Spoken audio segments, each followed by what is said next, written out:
Nike is currently the biggest brand in football. From Sunday League to the World Cup final, there is no brand that has a larger presence in the game. But it didn't used to be that way. Just a few decades ago, Puma and Adidas were dominating, and you'd be hard-pressed to find a single player wearing a pair of Nikes. So how did they manage to take over the sport, and how did they manage to do it in a relatively short amount of time? Well, to understand how, we need to go back in time and visit a small shoe company in Oregon that was just starting to find its footing.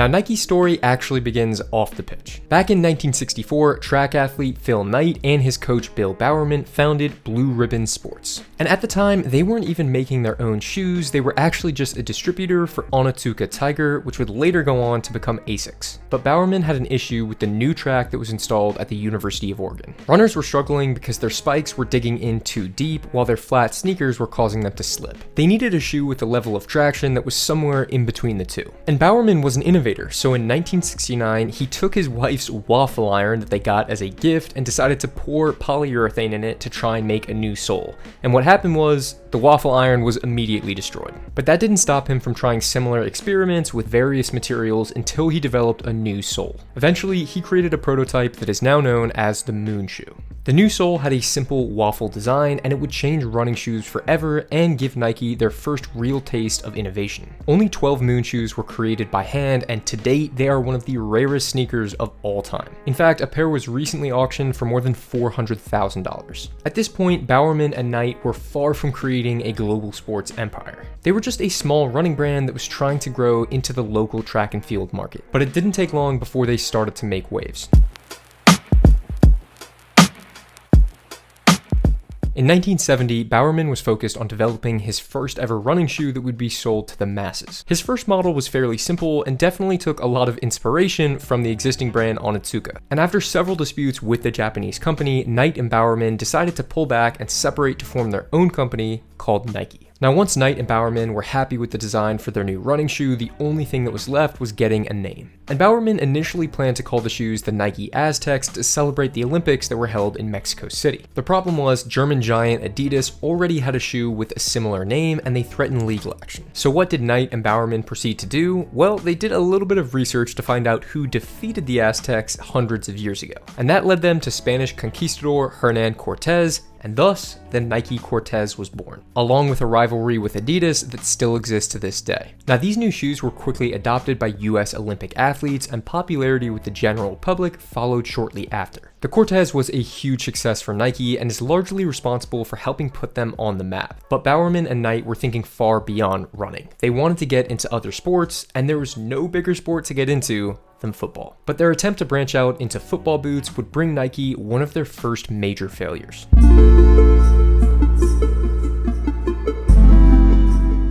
The 1970 World Cup in Mexico presented a massive opportunity for Nike. It was the biggest game on the biggest stage and a chance for the brand to debut a product that athletes would see for the first time. So Nike decided to develop their first ever football boot. The only problem was, they hit production delays. And because of those delays, the boots weren't ready until 1971. So while Adidas and Puma were sponsoring the likes of Pele, Beckenbauer, and Johan Cruyff, not a single professional player was seen wearing Nikes in the 1970 World Cup. So the Nike boots did end up going on sale to the general public in 1971 with a retail price of $16.95, and they were only available in a size 9 US. But these original Nike boots weren't really adopted by pros, and in turn, they just weren't adopted by the general public. And on top of that, the boots themselves were a flawed first iteration. They were designed with the warmer climate of Mexico in mind, and in the cold, harsh winters of North America, the leather upper ended up cracking. So Nike's first foray into football just wasn't going as planned. And at this point, they had failed to take away virtually any market share from Adidas and Puma, who were still dominating. At that moment, Nike made a decision that was maybe the best thing they could have done. They stepped away from football.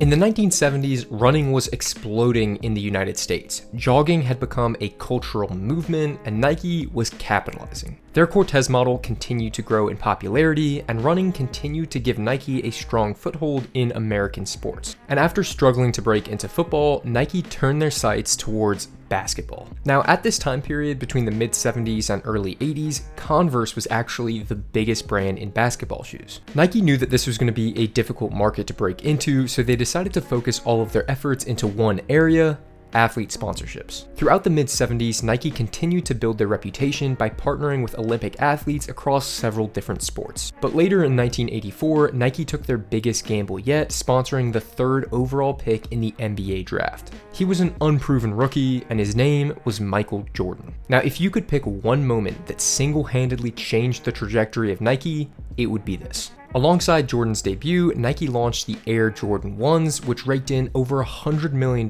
in revenue in the first year alone. But it wasn't just about the money. This partnership helped cement both Nike and Jordan as household names. Jordan was the most iconic athlete of his era, and as his career blossomed, so did Nike's reputation. Nike had come up with a winning formula, and that was to partner a new product release with an up-and-coming, exciting athlete. And this exact formula is something that they'll eventually carry over to football.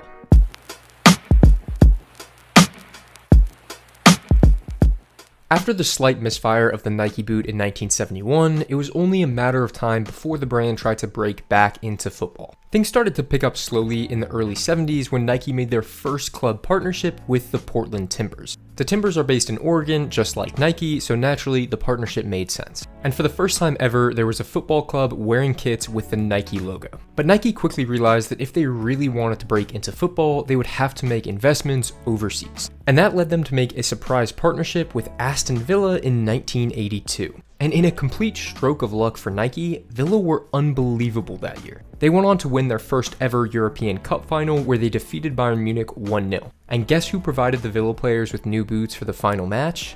Nike. And throughout the 80s, Nike continued to grow into football through a wide variety of partnerships. This included signing deals with Liverpool legend Ian Rush, and later with one of the most prominent female athletes of all time, Mia Hamm. But the next big footballing opportunity came to Nike a few years later in 1994, when for the first time, the World Cup was being held in the United States. Now, at the '94 World Cup, the majority of players were still wearing Adidas football boots, and that even included the US men's national team. So in the lead up to the tournament, Nike decided to put all their focus on another national team, Brazil.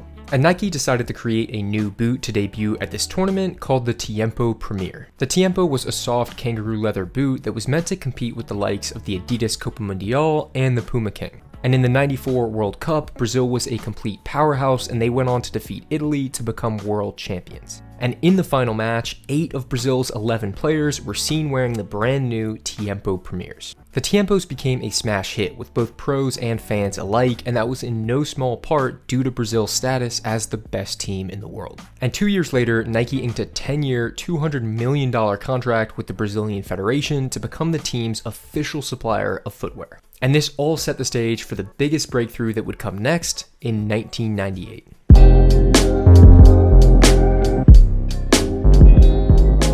Nike made a name for themselves with the Tiempos. They were a comfortable and stylish pair of leather football boots. But for the upcoming 1998 World Cup, they wanted something different, something that would set them apart from the likes of Adidas, Umbro, and Puma. So they decided to create a new synthetic model that was thinner and lighter than anything that had been seen on the market before. And they even had an entirely new sole plate featuring bladed studs instead of the conventional conical studs. And with a flashy blue and yellow design that complemented the colors of Brazil, the first ever Mercurial Vapor was born. The only thing left for Nike to figure out was which star was going to make the Mercurial famous. In comes one of the greatest strikers in the history of football, Ronaldo Nazario. Now, Ronaldo was not an unknown quantity coming into the '98 World Cup. In 1996, he scored 47 goals in 49 games for Barcelona, earning him the Ballon d'Or the following year. And to this day, he is still the youngest player ever to win the award at just 21 years old. And Nike were already following Brazil closely, so upon seeing Ronaldo's rise, they knew they had to act quickly. So in 1996, Nike signed Ronaldo to a lifetime deal worth an estimated $180 million.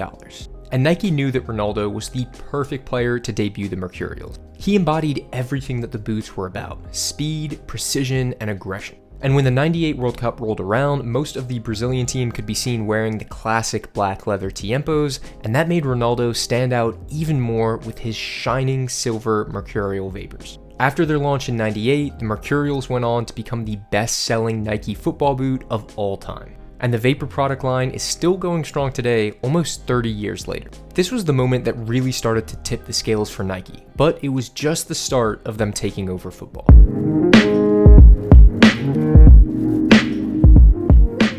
By the time the '98 World Cup ended, Nike wasn't just making boots, they were making football culture. And the way they did it was through some of the most memorable commercials that the world had ever seen. In the build-up to the '98 tournament, Nike released the Airport ad, where Brazil's national team dribbled through the terminal with Rivaldo, Ronaldinho, and Ronaldo showing their skills. It was stylish, it was funny, and it captured exactly what people love about Brazilian football. And this kind of advertising made people feel that Nike was embedded into football's DNA. But the brand didn't stop there. In 2002, they dropped the Cage commercial, which featured a secret underground tournament hosted by Eric Cantona. The ad featured the best players in the world battling out in a 3-on-3 tournament. It was flashy, rebellious, and unlike anything that Adidas and Puma were doing at the time. And then came my personal favorite, the Joga Bonito ad in 2006. The ad was incredibly simple, and it just showed the Brazilian team kicking around, having fun, and listening to music before a match. The ad was just about playing with flair, enjoying the game, and not taking things too seriously.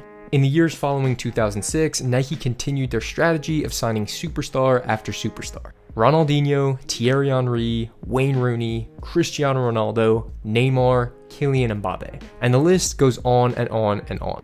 And these weren't just players wearing Nike. They were icons that millions of fans would look up to and kids all around the world would try and emulate on the pitch. Throughout the late 90s and 2000s, Nike dominated the cultural conversation when it came to football. Adidas and Puma still had heritage, but Nike had energy. They weren't just making products, they were making their brands synonymous with the game. And in 2016, Cristiano Ronaldo inked his lifetime deal with Nike, and that was reportedly worth over $1 billion. He became the global face of the Mercurial line, and at this point, Nike's spot at the top of football was almost not up for debate. So Nike's dramatic rise in football wasn't necessarily about making better football boots. It was about timing, innovation, and a marketing machine that turned athletes into icons. From the moon shoe to the Mercurial, from Ronaldo to Cristiano, Nike went from total outsiders to the most powerful name in the world's biggest sport.